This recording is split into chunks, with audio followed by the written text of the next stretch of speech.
Welcome to Women with Drive, a show by the Deakin Melbourne Boomers, talking all things Aussie women's hoops. Hosted by Boomers' own Lou Brown. Women with Drive. Good evening, everyone, and welcome back to another episode of Women with Drive, presented by the Deakin Melbourne Boomers. I'm your host, Lou Brown, and tonight I have a very special episode with Olympian Cayla George and General Manager Christy Collier-Hill. Women with Drive. Tonight I am joined by very special guest, Australian Opal and two-time Olympian Cayla George. Thank you so much for joining me tonight, Thank you for Cayla. having me. Okay, so you've been back in Melbourne for about a week now. How is it? Yeah, look, definitely enjoyed my time up north. Bit of a different world up there at the minute with all things COVID, but thankfully, yeah, Melbourne's opened up and I've come here at the right time and enjoying being back and seeing the girls and obviously got a pretty strong connection with Guy and yeah, I'm happy to be back on court and getting all those footwork drills in. It's been a lot of fun, but you've definitely brought back a little bit of a tan. Yeah, a little bit golden on the rocky boulders. I do walk the dogs a lot up in Cairns and it's very hot up there at the minute, so I thought I might just get a bit of extra action up there before I came down here because you never know what Melbourne weather's like. No, exactly right, but they do say, well, there's a song and it's like, everywhere you go, you always bring the weather with you. So Melbourne's been turning it on. Right? Yes, Is that crowded I house? think so. Melbourne's been turning it on a little bit, so I appreciate that. You're welcome. So thank you. Yes, cool. Thank you. But let's talk about the Olympics. Obviously, big year this year. I just wanted to ask you, first and foremost, looking back, what are your reflections on Tokyo 2020/2021? Yeah, so Tokyo for me overall was an incredible experience. I think probably better than Rio for me. I had a different role in the team and I really loved it. Obviously, how we ended and how, the result that we had was not even close to where we wanted to be. But take that away, the experience of just being in the village and being around the girls and playing, and even though there was no crowds, we had to wear masks and all that kind of stuff.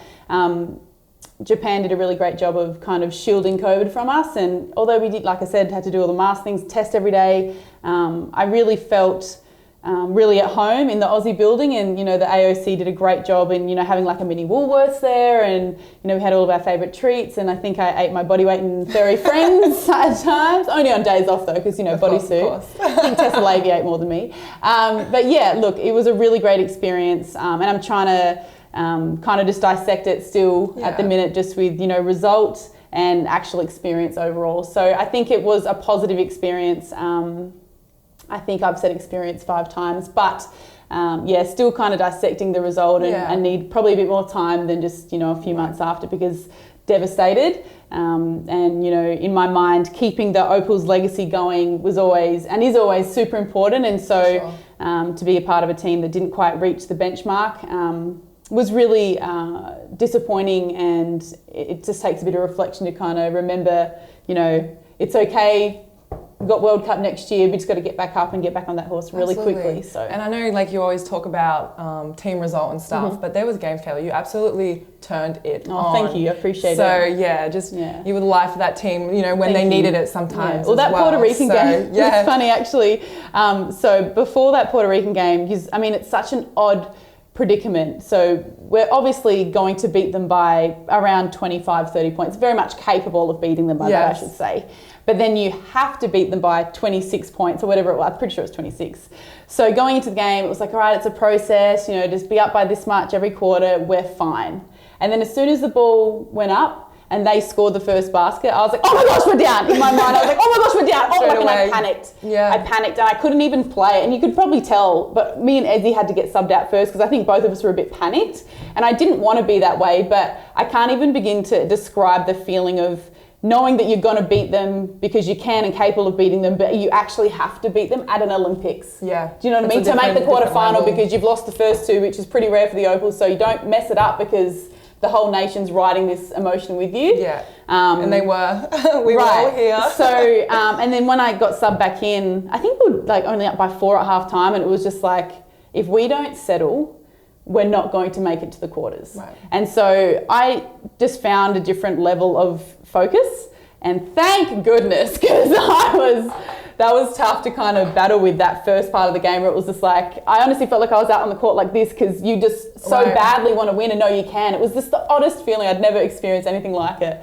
But yeah, had to compose and and find a way. And thankfully, in that second half, you got well over the line. I know. Yeah. As a spectator as well, it was probably the most exciting 26-point win of a game I've ever watched. And if you didn't understand why we were so hyped, they're killing them. Exactly. Like, why are they so hyped? That's rude. I'm like, oh gosh, if you only knew. It was awesome. And then there was sometimes they would flick to the Puerto Rico bench and you'd hear Puerto Rican like, you can't let it, don't let him get to 26, whatever it is. But I was like, no, they're going to get there. And you guys did. So it was a lot of fun to watch. I'm glad that you guys enjoyed it. It was definitely really fun to play in.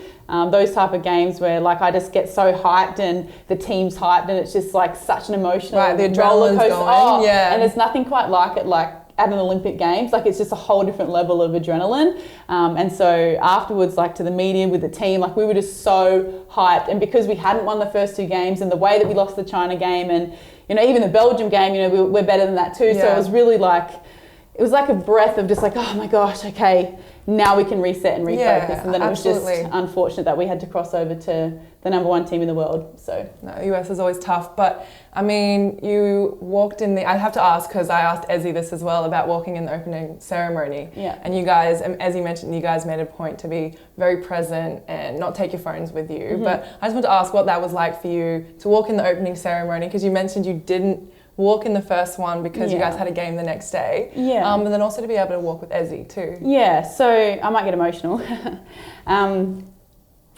Rio we couldn't because we had a game the next day. But we got to dress up, which was really fun. Yeah. I got to dress up in Rio and have team photos with each other and the boomers and stuff as well. Spat too. My hungry spit. We're very hungry right now, guys. Yeah, so I love Ezzy and I've been so blessed and fortunate to be able to like just put her under my wing since she was 18. First year in the Boomers, first year with the Opals, and I've really been able to play with her this whole time. Yeah. I've been so fortunate to watch her grow into the woman that she is and becoming and the player. And so to be able to walk in and actually go to the opening ceremony this time and support Patty, which was amazing, flag bearer Patty. And to walk beside Ezzy. I think I had Dante on my right, Ezzy on my left, and all three of us were kind of just so like overwhelmed with an empty stadium. Imagine if it was full, like it would just blow our minds. The atmosphere was still really there, which was odd. But then to make that packed, like no phones, and then to be just broadcast on Channel 7 and everyone's screenshot. I had so many like screenshots and video clips of me afterwards just going crazy. That was like super special. Really special, and like I'll forever remember that. And I've got like a special album on giving me chills just talking about it. I've got a special album on my phone just for that moment. Amazing. Because I mean, you just never know with life. That might have been my last one. Maybe it's not. To like an opportunity to walk in the opening ceremony. So I just took it all in and lapped it up. And next to Ezzy, couldn't have picked a better person. Well, it was amazing to see you guys. And, so it's really special because, you know, we've been pre-season a couple of days now, but a week. But I didn't know that you and Ezzy had kind of been through this journey and you especially kind of taken it with her. So I think that's really cool to know just as I'm slowly getting to know you guys better as well. But just for you personally as well, you know, 2-time Olympian, what does it mean to represent Australia? Yeah, oh gosh. Kleenex, we need Kleenex here. Need some water. Yes, I know, or food or anything. To represent Australia is just an incredible feeling. People don't see all the work you do behind the scenes and the goals that you've had as a kid. And I think I wrote on my Instagram after the Olympics, like upon reflection, I was like, you know, if you told 12-year-old Cayla that you'd be a 2-time Opal Olympian, like I probably would have just been like, oh, bloody sweet, all right, like, and nothing's changed. I think I wrote exactly that, and it really is just like, wow, I had this vision that I wanted to do it, and I just kind of haven't stopped, and here I am, and I mean, I'm not done yet, but it's nothing quite like it. But for me, what it is, it's the sisterhood and the legacy piece that the Opals are, and that remains forever. Past, present, future, like it remains forever. But the ripple effect it has on my family and the closest people around me is probably what makes it even more special because, you know, they like, my papa likes to brag. I spoke about it in a video thing for Channel 7, but my pop loves to brag about me, which is like really great. But like my family, like, you know, people are constantly asking them and checking in with them about me and they love it. They like lap it up, which is great. But the ripple effect for me is like tops. And after the break, I'll be back with more from Cayla George.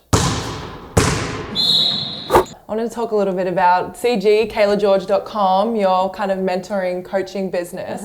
What led to this initiative for you? So I launched back in November 2019, so a few months before COVID. Oh, great. Good timing Straight though. to Zoom. Yeah. And so I started just thinking, well, how can I connect with these kids, specifically young female athletes? Yeah. There's a real confidence issue, and when I was speaking to parents a lot, they'd be like, "Oh, my girl's so like she lacks confidence. You got any tips for her? Like that was honestly the majority of conversation I'd get from parents. And so I started this business, and it was more just to have these young female athletes have access to me and like clear access to me through these options online. Yeah. They've got my number, the ones that have done the clinics and the programs and stuff, and they just can reach out to me anytime. Building some relationships too. And I kind of wanted to build like a little community within that, which through COVID I did I did a 4-week program and a 12-week program. Wonderful. So they would like interact with each other, interact with me, and it was really great. Essentially I just want to shift the grid a little bit and make sure that these girls understand that, hey, like I've been pro almost 15 years and I still lack confidence too, but here's what I do to bounce back. Right. And here's some strategies that I use, and it's okay that you're not feeling confident because we all can have moments, but hey. Absolutely. Right. I might need some of those. Yeah, girl, I got you.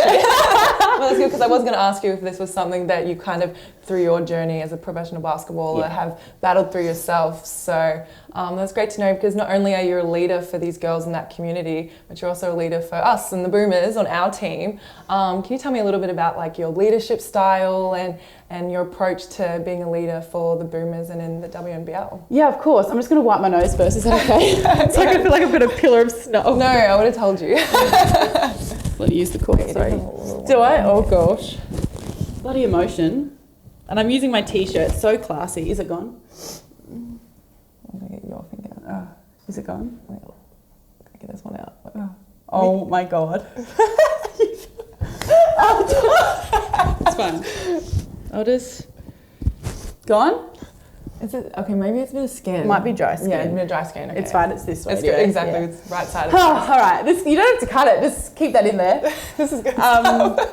So for the Boomers, right. So for the Boomers as a leader, like I just want to be a really approachable leader, one that shows accountability and making sure everyone keeps each other accountable. Yeah. I feel like the finger pointing culture is really toxic. So, as much as I want to be like, hey Lou, get that rebound next time, I want you to be like, hey Cayla, box out next. You know what I mean? Yeah. Like I want the accountability to go both ways, because I'm forever learning. I'm never going to stop, and I don't know everything about the game. But I do have some experience, and probably some more experience than someone that's younger, but I definitely don't think I'm always right. And I want to make sure that we're all on the same page, and we all, as much as there's rookies and senior players, that we're all feeling like we're all in this together and can contribute and not, be timid because we're just rookies or we haven't played here on the WNBL before or whatever it is. I want everyone to, because, you're only it's so cliche, but you're only as strong as your weakest link, and I want that weakest link to feel super strong so that, when they do get their opportunity, they are ready to go and they make us look really good, because as a team, we're all on the same page. No, I think that's amazing, just being able to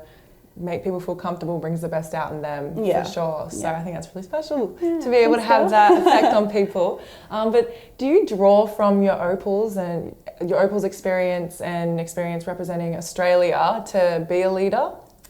Yeah, I certainly do. And I find being a leader, as much as this might make me sound like big-headed, I might not be able to walk out the door after this. Like I find it quite easy. Like it's like a role that I have just like thrived in, because I've got a loud voice and I speak up, and so it's kind of... You're personable. Yeah, it's like it's not so much of a challenge, and I don't like have a strategy, like I've got to be like, this is leader, I've got to be like this. It's just like, this is how I am and this is what I bring and let's get it done. Yeah. And I just kind of roll with it naturally.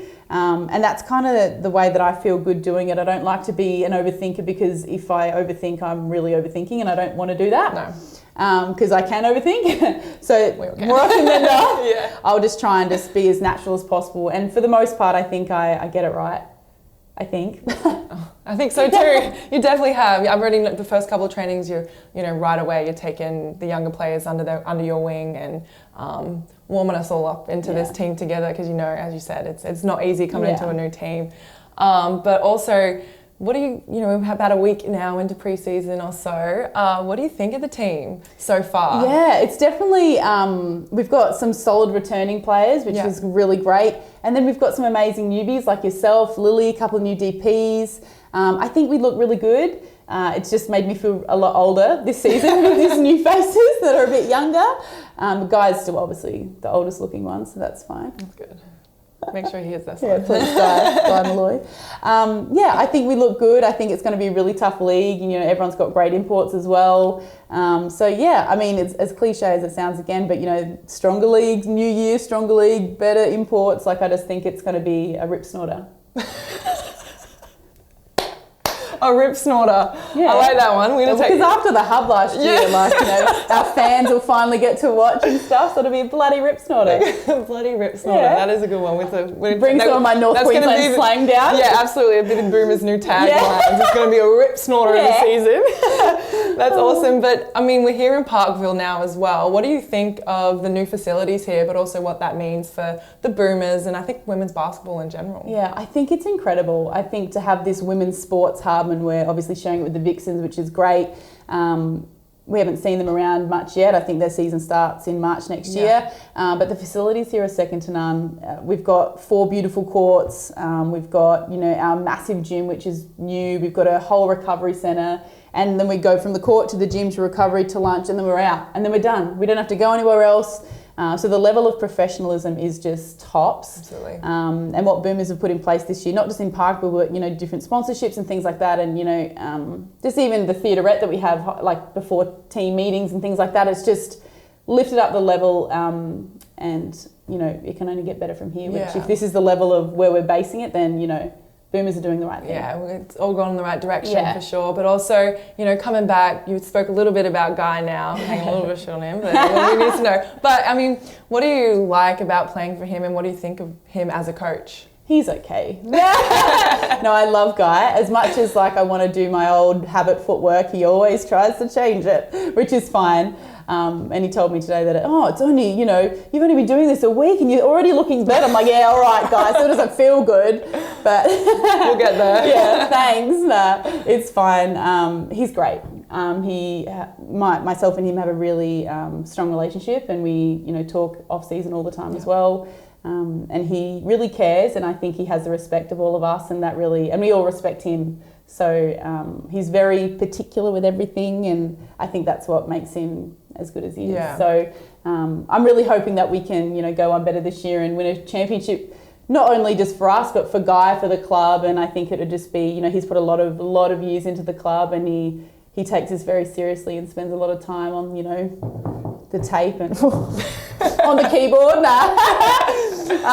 He spends a lot of time prepping, and each of the seasons we've had different things, different offenses, different things to work on, and he's just very adaptable and making sure he changes the game for us as the game's progressing internationally. Yeah, one thing that surprised me about him has been his humour. Yeah, it's very dry. It is very dry, but there'd be something I'm like, where'd this come from? Yeah. Coach. Yeah. I won't repeat some of it, but my favourite thing is actually... I think it makes him a little bit more approachable. Yeah, it does. In a way, yeah. My favourite thing right now is the ankle socks with the shorts. His legs are out. That's probably something that I'm like, whoa! Not used to seeing. Usually wears a bit of a longer sock, but he's opted for the ankle. And so we're seeing a bit of everything. That calf is popping. Yeah. Well, he does like to work out. I have noticed that. He's always in the gym. Is he though? Because he's always just lingering and lurking around. Yeah. We'll let him have it. Yeah. Yes. But anyways, Cayla, thank you so much. You've been an absolute joy to have tonight, especially because we need to get some food in our I know. So this has been great. No, that's awesome. But again, thank you. Thank you for having me. Yes. Appreciate you. And I will be back right after the break with General Manager Christy Collier-Hill. And welcome back. Thank you so much for being here tonight with me, Christy. Thanks for having me, Lou. I thought it'd be good to have you back now that, season is right around the corner, and there's been a couple of things that have been announced, and we've got a full fixture, and there's been a couple updates, so always good to get the head woman in charge to get the full details and all of that.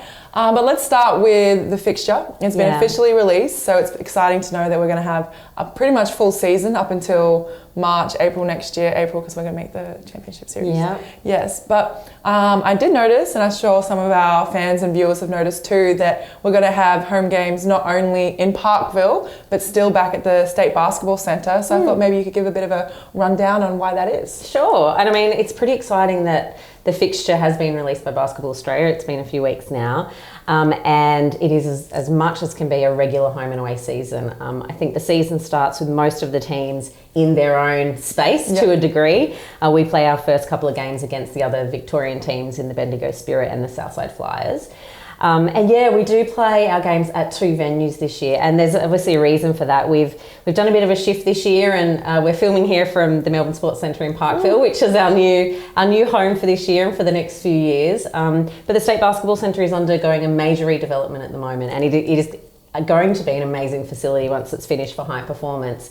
But because of that redevelopment, there's a few things that are going to impact our ability to play there. And so half of the car parking has been kind of taken aside with the redevelopment, which means it limits the capacity crowds that we can have there. And a few other things, which obviously when a stadium is undergoing a major redevelopment, it's just impactful in a lot of ways. So a lot of moving parts. A lot of moving parts. And look, we are committed to still playing out there, but what we were able to do is we're able to get 2 games there this season, which was, I think, the best we could get based on the fixture and, you know, all the things going on at the State Basketball Centre. So we got 2 games there. I think we have 7 games here at the Melbourne Sports Centre in Parkville, which has just finished their redevelopment that went on for about 3 years. And I mean, you guys have been training here for a few weeks now. It is next level professional facility and high class. High class. Are you enjoying it? I mean, absolutely, I'm loving it. It's, our weight room is phenomenal. Yeah. And we've been get put to work in there a couple of times now too, so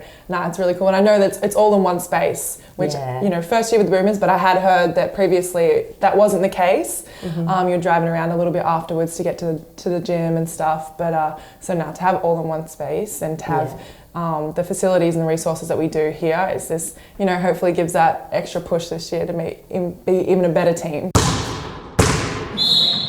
But also, like, so home games. Yeah. Do you have any idea what crowd capacity will be like? Obviously, you've got people at horse racing events, so I'm going to assume that we can have quite a few people here. But is there any talk about that? Well, yeah, there is, and that's probably the most exciting part. I think we, you know, probably even a few weeks back, we were planning on probably a 25% or a 50% capacity limit here at Parkville or any of our other venues. And really the word is now that it'll be a full capacity. So our first home game... full capacity. Full capacity. Our first home game is on Saturday the 11th of December. We play the Southside Flyers, which are last year's champions.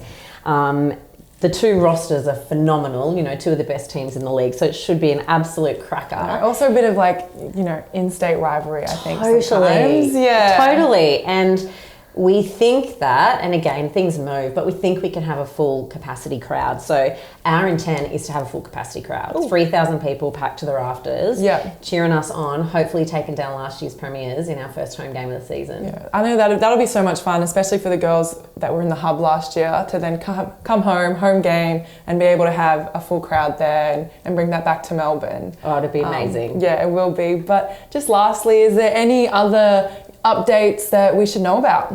Yeah, well, I suppose, look, the main one is membership. So membership's been running for a while, but I would probably urge people to make sure you guarantee your seats at all of our games by grabbing a membership. And we have options for everyone and anyone, from a VIP courtside, which is, we've spoken about this before, it's the bells and whistles with your food and drink there, to like a 4-game membership, which is a great opportunity for people who may not be able to make it to every game but want to make sure that they're there. So memberships, of course, make sure you go out and get those before the season starts. And then we also have another initiative running at the moment called a Name at the Game promotion. You've probably seen it about. I did see a little bit. Yeah. One of our games in February next year, exact game still TBC, but you guys will be wearing a uniform with the names of hundreds of our fans on it, which is a really cool thing. Yeah. They've done it in footy before and all sorts of areas. So that's running at the moment, and it's an opportunity for fans to see their name on a singlet at the game, and then also have that replica singlet that they can wear for that game. So it's kind of a pretty cool thing. We think it's pretty cool. A great way to get fans and members a bit more involved and kind of just have a little bit of fun with it. So they can find all the details of that on our website. No, I think it'd be cool. Also, a little bit of engagement between members and players as well. So it'd be fun, definitely. Yeah, absolutely. But I think that is all I have for you tonight. Okay. So thank you so much. You're welcome. Thanks for having me, Lou. And thank you guys so much for joining me again tonight on another episode of Women with Drive. I'll be back same time next week. You have a great night.